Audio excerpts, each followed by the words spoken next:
تاکہ ہم اپنے کردار کی اصلاح کر سکیں، اپنے کردار پر متوجہ ہوں کہ ہم کیا کر رہے ہیں۔ جیسے میں نے بتایا نا، حضرت آدم علیہ السلام کے ظالم بیٹے کی طرح بعد میں ندامت نہ ہو، ٹھیک ہے۔ تو اللہ تعالیٰ جب ان دونوں نے اللہ تعالیٰ کی خوشنودی حاصل کرنے کی ایک قربانی پیش کی تو ایک کی قربانی قبول ہوئی، دوسرے کی نہیں ہوئی، تو اس نے مثلاً بلا وجہ اپنے بھائی سے بغض پیدا ہو گیا، تو پھر اس نے کہا جی میں تمہیں ضرور قتل کروں گا۔ تو اس کے جواب میں اللہ تعالیٰ نے، یعنی اس نے کہا کہ اللہ تعالیٰ تو متقیوں کی قربانی قبول کرتا ہے، ٹھیک ہے۔ تو وہ کہتا ہے کہ میں نے تو تقوی کے ساتھ قربانی دی ہے، یعنی میرے اندر تقوی ہے تو میری قربانی قبول ہو گئی ہے، اور تمہاری نہیں ہوئی، تمہاری اگر قربانی قبول نہیں ہوئی تو اس میں میرا کیا قصور ہے؟ تمہیں اپنی نیت کی اصلاح کرنی چاہیے، ٹھیک ہے۔ تو اس میں ایک صحیح بخاری کی حدیث ہے، وہ میں آپ کو سناؤں۔ صحیح بخاری کی حدیث ہے، جناب جس شخص نے کسی دوسرے کی آبرو یا کسی چیز کے معاملے میں ظلم کیا تو اسے چاہیے کہ آج اسے معاف کر لے، یعنی اس دن سے پہلے معاف کر دے جس دن نہ ہی کوئی درم اور نہ ہی کوئی اور چیز دے کر مثلا اس سے معافی ہوگی۔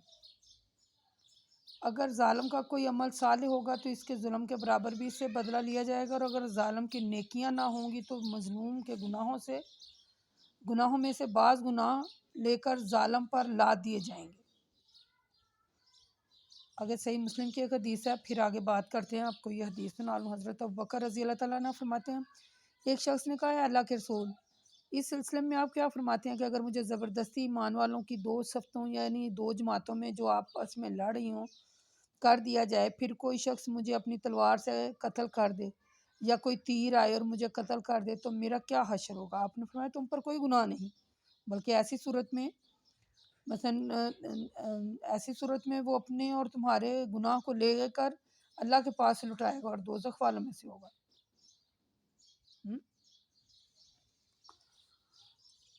یہ جو مقتول کا گناہ کا بوجھ بھی ہے وہ بھی قاتل پر ہی ڈال دیا جائے گا، ٹھیک ہے۔ یہ جو میں نے حدیث آپ کو سنائی ہے، اس کا یہ جو مفہوم ہے کہ پہلے نمبر پر تو کسی پر بھی زیادتی نہ کریں،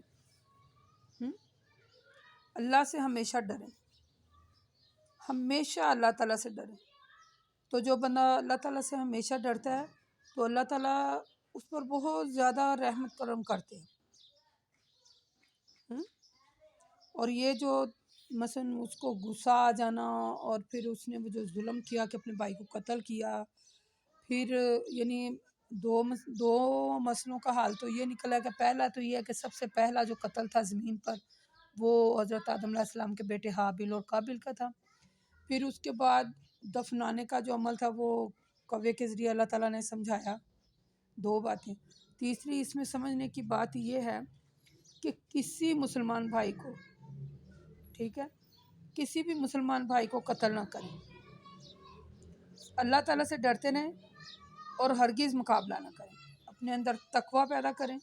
یہ جو تقوی ہے نا یہ آپ کو بڑے برے کاموں سے روکتا ہے، تو اپنے آپ کو برے کاموں سے جو ہے نا وہ منع کریں۔ اور اگر آج ہی آپ یہ سن رہے ہیں ویڈیو، اگر کسی کے بارے میں آپ کے دل میں کوئی شک شبہ یا کوئی ایسا ہے تو خدا را اسے اللہ کے لیے معاف کر دے، اسے اللہ کے لیے معاف کر دیں۔ اگر اللہ تعالیٰ کہتے ہیں اے رسول صلی اللہ علیہ وسلم، اس واقعے کے باعث اور مزید قتل کی وارداتوں کو روکنے کی غرض سے ہم نے بنی اسرائیل کو اچھی طرح بتا دیا تھا کہ جو شخص کسی دوسرے شخص کو نہ تو جان کے بدلے اور نہ فساد فی الارض کی سزا میں بلکہ ویسے ہی قتل کر دے تو گویا اس نے تمام انسانوں کو قتل کر دیا، اور جس نے اس شخص کی جان بچائی تو گویا اس نے تمام انسانوں کی جان بچائی۔ ان لوگوں کے پاس ہمارے رسول کھلے دلائل کے ساتھ آئے تھے، لیکن پھر بھی ان میں سے بہت سے لوگ رسولوں کی تعلیم کی کوئی پرواہ کیے بغیر ملک میں ظلم اور زیادتی کرتے پھرتے ہیں۔ یعنی آدم علیہ السلام کے ایک بیٹے نے دوسرے بیٹے کو جو قتل کیا ہے، ٹھیک ہے، تو اللہ تعالیٰ کہتے ہیں کہ تو ہم نے اس کے سبب قتل کا یہ سلسلہ مثلا اللہ تعالیٰ نے کھول کر وضاحت سے ہر چیز بیان کر دیا ہے کہ خدا را نہ ہی تو ملک میں فساد برپا کریں، اور اللہ تعالیٰ کی خاطر لوگوں کو معاف کر دیں. ہاں، اللہ تعالیٰ کے قانون جو ہیں، اللہ تعالیٰ کے قانون جو ہے نا وہ قصاص کا ہے، یعنی قانون قصاص میں بھی قتل کرنے والوں کے حوصلے پست کر دینے کا ذریعہ. اور اسی طرح عام طور پر اس میں اللہ تعالیٰ کہتے ہیں کہ کسی پر بھی ظلم اور زیادتی نہ کریں، کسی کو قتل نہ کریں، ٹھیک ہے، بلکہ بچائیں، قاتل کا ہاتھ پکڑ کر قتل ہونے والے کو بچا لیں. حضرت انس رضی اللہ تعالیٰ عنہ فرماتے ہیں رسول صلی اللہ علیہ وسلم نے فرمایا اپنے بھائی کی مدد کرو خواہ وہ ظالم ہو یا مظلوم. اللہ کے رسول صلی اللہ علیہ وسلم ہم اس کی مدد کریں جب وہ مظلوم ہو، یہ تو سمجھ میں آ گیا ہے، لیکن اس کی مدد اس حالت میں کیسے کریں کہ جب وہ ظالم ہے. ظالم کی مدد یہ ہے کہ اس کے ہاتھوں کو پکڑو، ٹھیک ہے، کسی بھی صورت میں، کسی بھی. یہ ہم نے سورۃ بقرہ میں آیت نمبر 179 میں پڑھا تھا نا کہ اے عقل والو، قصاص کے جو ہے، قصاص کے بارے میں ہم نے سورۃ بقرہ میں پڑھا تھا، اس لیے میں نے اس کی زیادہ وضاحت نہیں کی. اس میں ہمارے جو سیکھنے کے لیے باتیں ہیں وہ یہ ہیں کہ اللہ کی خاطر فساد ملک میں، گھروں میں، کہیں بھی فساد سے بچیں. اللہ تعالیٰ کو فساد بندہ بڑا ناپسند ہے. آگے اللہ تعالیٰ کہتے ہیں کہ جو لوگ اللہ اور اس کے رسول سے جنگ کرتے ہیں اور ملک میں فساد برپا کرتے پھرتے ہیں، ان کی سزا یہ ہے کہ انہیں قتل کر دیں یا انہیں پھانسی دے دیں، یا ان کے مخالف سمتوں کے ہاتھ اور پیر کاٹ دیے جائیں، انہیں ملک سے نکال دیا جائے. یہ تو دنیا میں ان کی رسوائی ہے، پھر آخرت میں ان کے لیے بہت بڑا عذاب ہے. مگر وہ لوگ جو اہل ایمان والوں کو تمہارے قابو میں لیں تو پہلے توبہ کریں، پھر انہیں معاف کریں اور اچھی طرح جان لیں کہ بے شک اللہ تعالیٰ بڑا غفور الرحیم ہے. دیکھیں، یعنی اللہ تعالیٰ نے پھر وضاحت سے فرما دیا ہے کہ جو لوگ ملک میں فساد برپا کرتے ہیں، گھروں میں، شہروں میں، یعنی کہیں بھی اللہ تعالیٰ نے قطعاً ناپسند کیا کہ کہیں بھی فساد برپا نہ کریں. تو پھر اللہ کہتے ہیں کہ اگر یہ باز نہیں آ رہے تو ان کی سزا کیا ہے کہ یعنی کہ ان کے ہاتھ پیر کاٹ دو، انہیں ملک سے نکال دو، انہیں پھانسی دے دو، انہیں قتل کرو جو ایسے لوگ ہیں جو امن پسند نہیں ہیں. تو پھر اللہ کہتے ہیں کہ جو تمہارے قابو میں آ جاتا ہے، یعنی جو بندہ ایمان لے آتا ہے اور توبہ کر لیتا ہے، ٹھیک ہے، تو پھر اللہ اسے معاف کر دیتا ہے. بڑا اللہ تعالیٰ بہت زیادہ معاف کرنے والا ہے، یعنی کہ بہت زیادہ غفور الرحیم ہے، بہت زیادہ معاف کرنے والا ہے. یا ایھا الذین آمنوا اتقوا اللہ وابتغوا الیہ الوسیلۃ وجاہدوا فی سبیل اللہ لعلکم تفلحون. اے ایمان والو اللہ سے ڈرتے رہو،